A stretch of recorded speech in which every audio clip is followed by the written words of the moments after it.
प्रणाम। आपने ये शब्द सुना होगा, श्रद्धा, सबूरी, विश्वास। और इसको क्यों कहा गया? ये इसलिए नहीं कहा गया है कि हमें बस श्रद्धा रखनी है भगवान में या गुरु में कि वो कर देंगे जो करना है, हम ऐसे ही चलते रहेंगे तो कृपा कर देगी सब कुछ। नहीं, श्रद्धा, सबूरी और विश्वास आपके अभ्यास में, आप जो करते हैं, आप जो बोध करा रहे हैं अपने आप को, आप जो सत्य के राह पे चल रहे हैं और सत्य के खुलासा आप कर रहे हैं, सत्य को आप जान रहे हैं और असत्य को धीरे धीरे आप त्याग रहे हैं, इस अभ्यास पे श्रद्धा, सबूरी और विश्वास। क्योंकि कई बार ऐसा होता है, हमें लगता है कि गुरु कर देंगे, भगवान कर देंगे, तो हमें केवल उन पे आस्था रखनी है, हमें अपने जीवन को नहीं देखना है, कोई परिवर्तन नहीं लाना है। जो जो गुरु तत्व हमको सिखाते हैं, जो जो तत्व हमको बोध कराते हैं, शास्त्र बोध कराते हैं, शास्त्र भी तो गुरु तत्व ही है, क्योंकि वो बोध कराते हैं, अपने को गाइड करते हैं। तो जब भी हमको कुछ आभास होता है, जब पहचान होती है कि ये सत्य है और ये असत्य है, कभी कभी अपने मन को अच्छा नहीं लगता, क्योंकि हम एक कंफर्ट जोन में बैठे हैं उस असत्य को पाले हुए।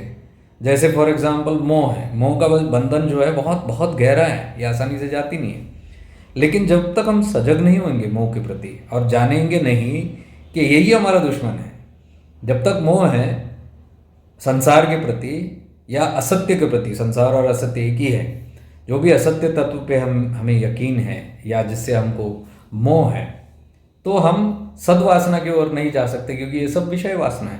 जितना हमारे अंदर ये विषय वासना रहेगी, उतना हम ये सद्वासना की तरफ नहीं जाएंगे, वो वासना नहीं आएगी सत्य की तरफ जाने के लिए। सद्वासना यानी सत्य की वासना, जो परम सत्ता है उसकी तरफ जाने, या भगवान ईश्वर के प्रति या उसके तरफ जाने, या आत्मन की तरफ, आत्म साक्षात्कार की तरफ जाना, या मोक्ष की तरफ जाना साध्य नहीं है जब तक हम असत्य को देख नहीं पाते। तो इस राह पे, इस पथ पे जो है अध्यात्म का जो मार्ग है, कोई भी मार्ग पे जो आप चलते हो, सत्य के मार्ग ही अध्यात्म का मार्ग है, अध्यात्म का मार्ग ही सत्य की मार्ग है, राह है।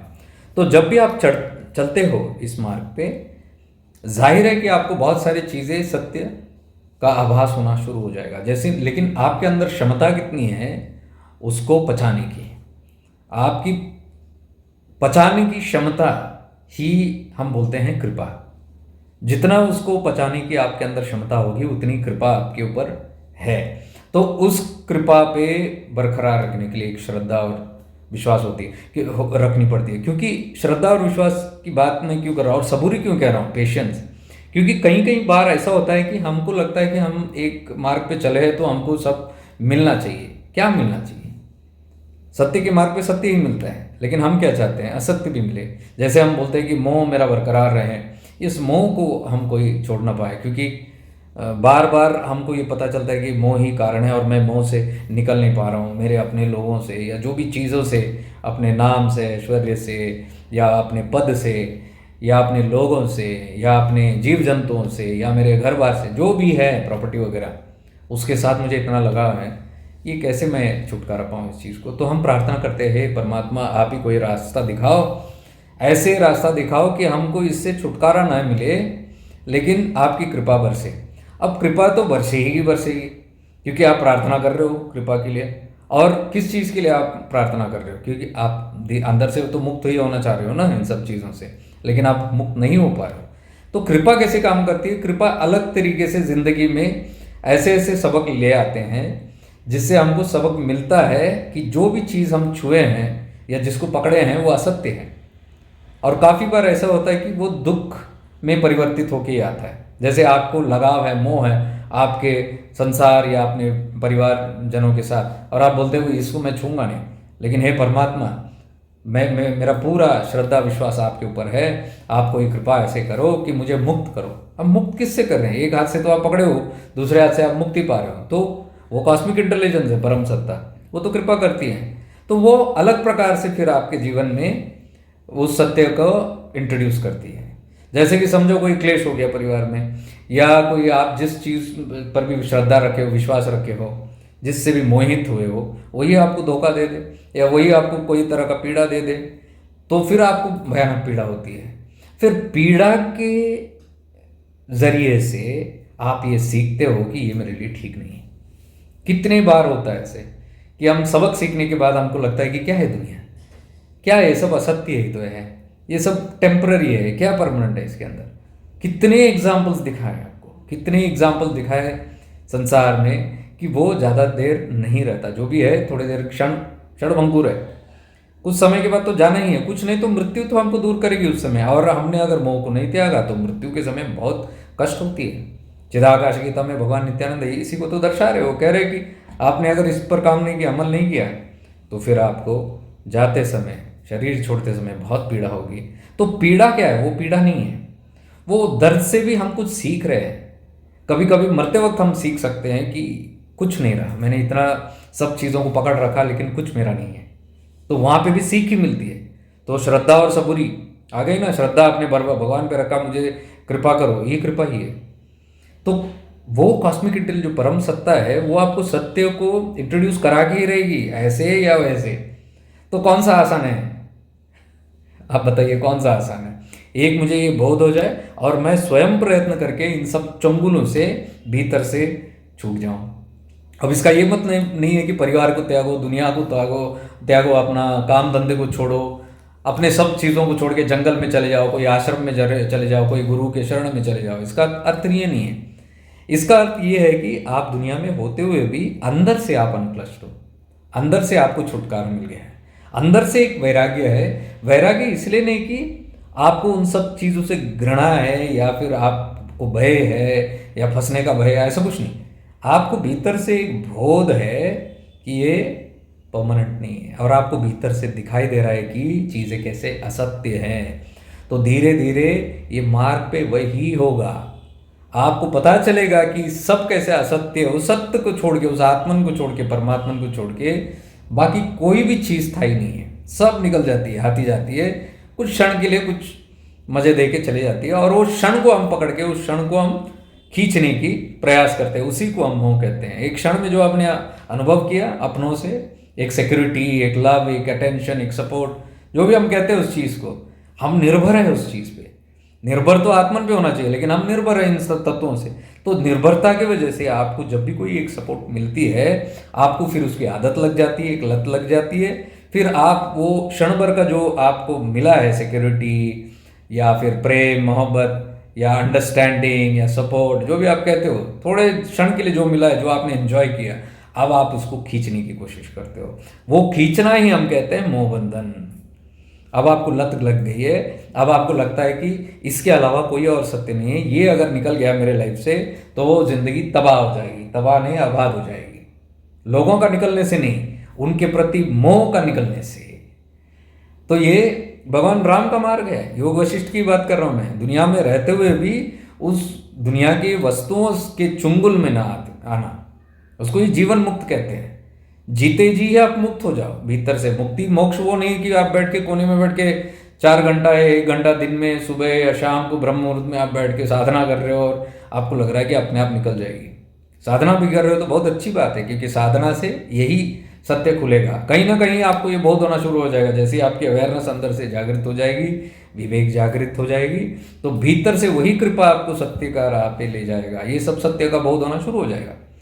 तो मैं ये कहने की कोशिश कर रहा हूँ, इससे भाग के कोई और फायदा नहीं है। कितना भी हम भागे, सत्य जब हम सुने, हम उसको स्वीकार करें, उसको पचाए, उस पर साधना करें, उस पर चिंतन मनन करें, श्रवण करें, निधि ध्यासन करें, और उस चीज़ को हमारे जीवन में हम लेके आए कि जीवन मुक्त होते हुए, जीवन में होते हुए ही हम मुक्त हो जाए। ये नहीं कि नहीं नहीं नहीं मुझे ये थोड़ी पीड़ा हो रही है, मैं कैसे छोड़ सकता हूँ ये सब चीज़ों को। आप बात भी ना करो इन सब चीज़ों की।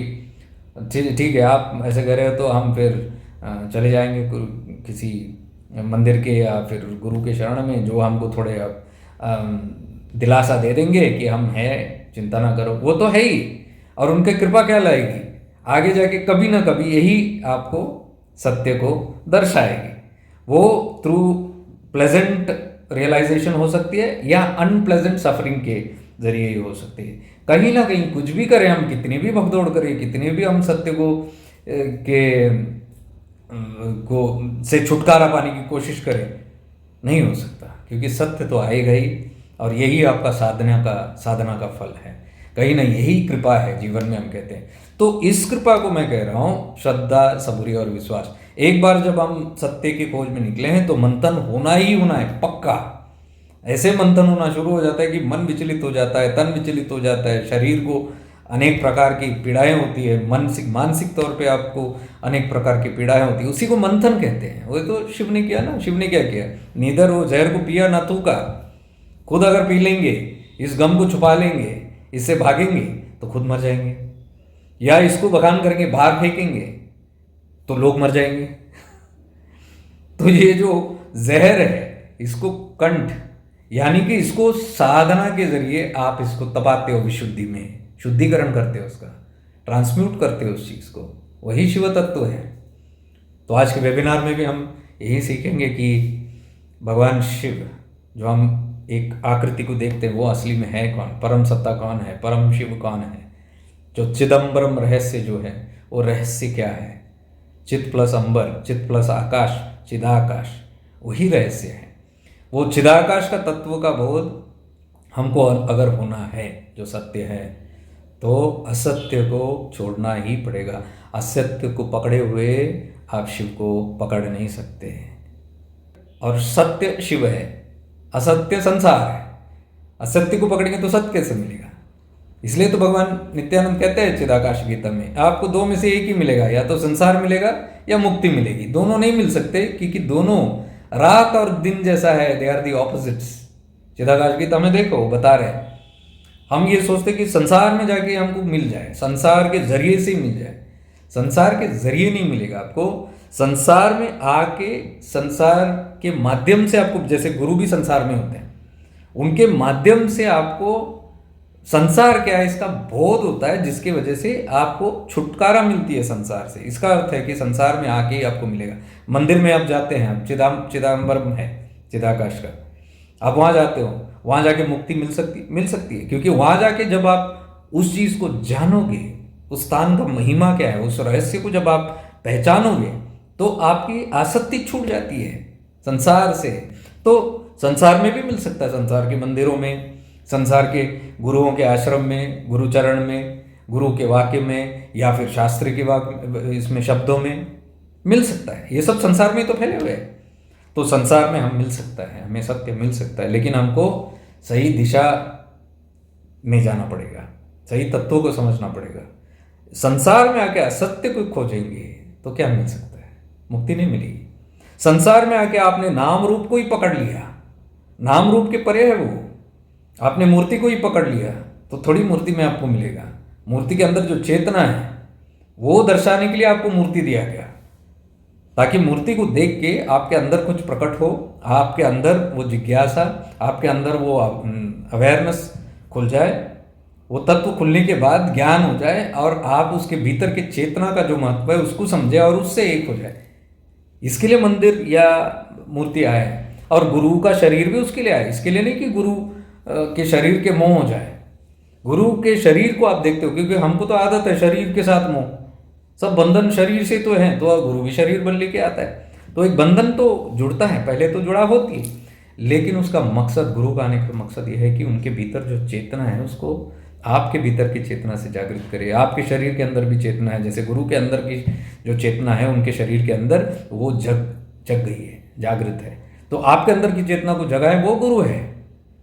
तो जब तक आपको ये बोध नहीं होता कि चेतना है, और तब तक आप शरीर के पीछे ही दौड़ेंगे, गुरु के शरीर को ही सत्य मानेंगे। तो जिस दिन आप समझोगे इस तत्व को, तो शरीर के प्रति मोह नहीं रहेगा, वो भी मोह ही है।